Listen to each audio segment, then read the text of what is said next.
my first book, it was in 1980 when I first trying to get, it's been over 20 years ago, first tried to get my first books published. Oh, they didn't have any New Age bookstores at all. And the big stores had maybe one shelf if you were lucky. Yes. There was nothing out there. So I was battling all of that, and that's why it took so long for the books to come out. Yes. They were ahead of their time. That's right. So I've watched it evolve to where, you know, there are now lots of New Age bookstores, and that's all they sell.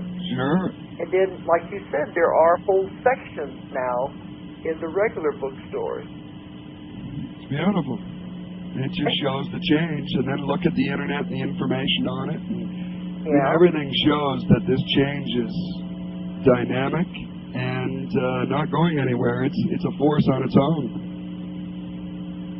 And I could see it spreading all over the world because, you know, I travel so much, and my books are translated into about 20 languages now. Oh, wow. So Beautiful. I can see it happening. Well, you know, Russia is, especially, they are very, well, not what you'll say spiritual, but they've been into metaphysics for a long time. Yes. But my publisher over there does nothing but translations. He doesn't do anything new. He does 30 translations a month. That's a lot of books that they are putting out for just Russia alone. That's the truth, yes. And so, and I just, this last week, I got the Chinese translation was sent to me. Oh, wow. That must have been interesting. Yeah, and I was surprised because I didn't know they would be interested in it. Right. But it's translated, the publisher's in Taiwan. And I was talking to this woman that I know in Australia. We're planning some tours for me next year. And she wants to do Australia and Singapore and different places where she wants to set up seminars. She said she's going to do some work in China. And I said, you mean on the mainland or like Hong Kong or Taiwan? She said, no, Shanghai. And I said, Shanghai? I can't see that being interested in metaphysics. But she said she's going to start with like the health products and the natural foods and the herbs and things like that, because she knows they will be interested in that. Right. And my stuff might not be ready yet for that market, but it's beginning to open these things up to where, you know, she's feeling it's possible. Right. But now, if my books are translated in Chinese and Taiwan, they're definitely going to be spreading anyway. Yes. Over there, so who knows? And you know, when I was in Dubai back before Christmas, that's in the Middle East, they had just put on their first health and well-being conference. Right. And, you know, that's a lot of Muslims there. I don't know, but they have also a lot of expatriates or the former, you know, British citizens. Yes. But they said it was a big success, so they're going to do some more. So, you know, I can see it spreading, and a lot of people where I live say, where in the world do you find anybody who would want to listen to anything like this? Because I live back in the hills, you know, the hills of Arkansas, and I guess you would say it's still very backwoodsy there, rural. Yes. And they don't understand what I do, and they said, well, who in the world would want to listen to this? You know, where do you find anybody to lecture to? Yes. And I said, you don't have any idea what's happening. I have huge crowds everywhere I go that are really into this, and they want to know the more complicated stuff. They're ready to move on. And there are ways they can. I mean, there are many ways they can. Can you hear me okay? Can you hear me okay? Yeah. Oh, good. I think there's many ways they actually can. Because there's groups they can join, there's cruises they can join, there's places they can go that groups are coming together, basically spiritual communities, spiritual groups, and they can really start tuning in. If they feel drawn to it, they should do it. Uh-huh. Well, you know, the clients that I have, I get so many who are healers or they want to be healers. And you'd be surprised how many are either opening centers or they're going to open centers. Yes. And I consider us like the underground. We're like the rumbling that's under there. Oh, yes. It's getting ready to burst forth, and people have no idea how big it's going to be. See, I think you're exactly right. I think we're in for what they would call a catapult. I think that we're going to catapult here, and that's why so many people are hitting triggers, because they're going to come faster. That's what I think. And because otherwise, why do so many people have this desire to open centers? Oh, I agree. You know, and it's prevailing, isn't it? Even I have that urge. At what? Even I have the urge to open up a healing center. At one time? Now. I have that urge now. Now? Yeah.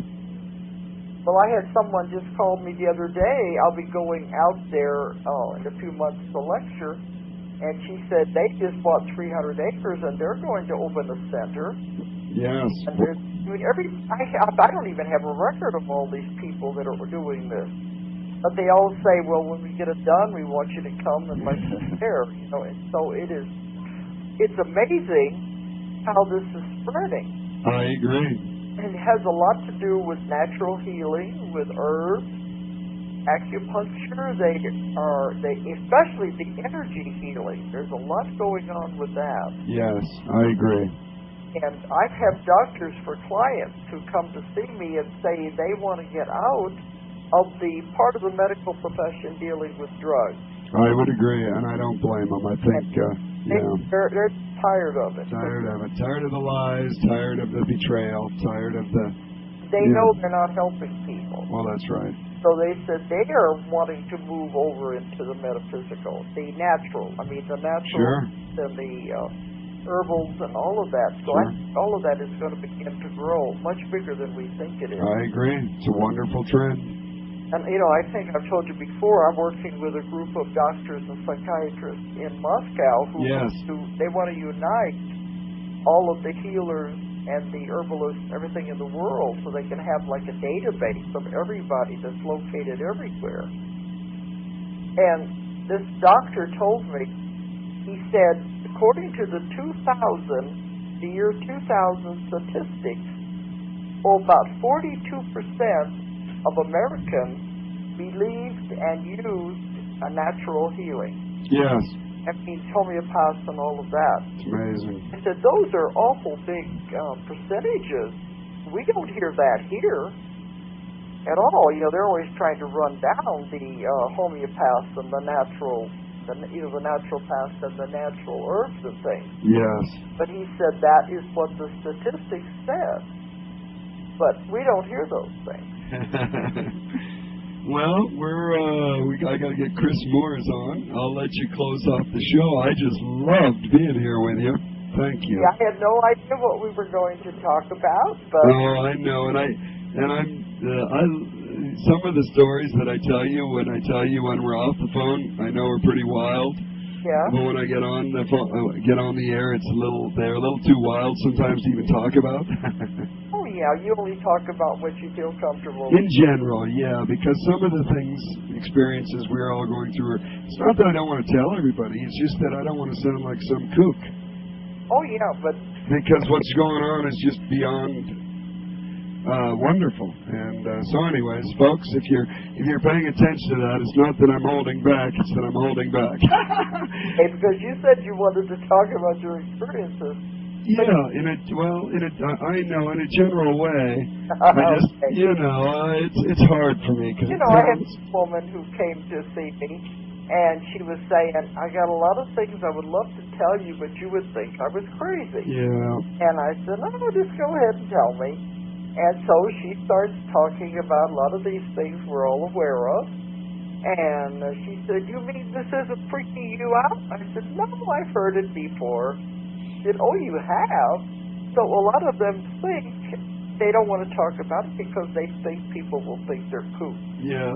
Well, There's actually a whole lot of us. I think we're more normal than the normal people. True. But some of us, like there's information that comes to some of us in different ways, and sometimes, Well, we have access to more information than maybe we should. I don't know. But a lot of it is personal, and it's something we don't want to share with everybody. Oh, I think it's more than that, more than the personal issue. I think it's what are people ready to hear? What are they ready to swallow? Even when I'm doing my lectures, I have to be careful. I don't want to come on too over their head. Yeah, well, exactly. Then they just look the other way because they can't tune in. And when I'm talking to people who are just getting into metaphysics and they're wanting to, well, it's like when you first discover religion. A lot of the people, they want to tell everybody. They want to convert the world. Yes. We aren't supposed to do that. See, that's right. So I tell them, they want to tell everybody what they found. And I said, no, you don't do that. You drop a few crumbs. You don't give them the whole loaf. That's right. You drop a few crumbs and see if they will nibble, if they're Sure. You give them a hand up, not a hand out. And the brilliant thing is it gets them to exercise their own discernment, their own choice, their own will. Yeah, if they're interested, they will take the few crumbs. You got it. I agree. Jesus said in the Bible, don't cast your pearls before swine. That's right. He didn't mean they were pigs. He just meant they wouldn't understand. They wouldn't understand. That's right. You wouldn't realize the value of what you're trying to do. That's right. You got it. That's correct. I've been told in my work, don't try to convert anyone. That's exactly true. They'll start asking questions, and then we will have the answers, and we can help them along the way. I love the way you think. I'm going to let you go and let you close, but I love you. Have a fantastic weekend.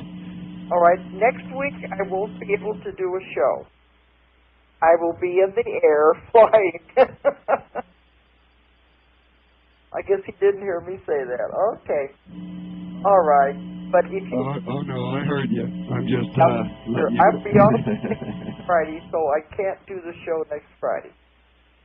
All right. But, I want to tell everyone if they want to find out more about my books, about my schedule, about my speaking schedules, about my classes, you can check in my website, which is www.Ozark Mountain, the name of my company, and it's abbreviated, OZARKMT.com.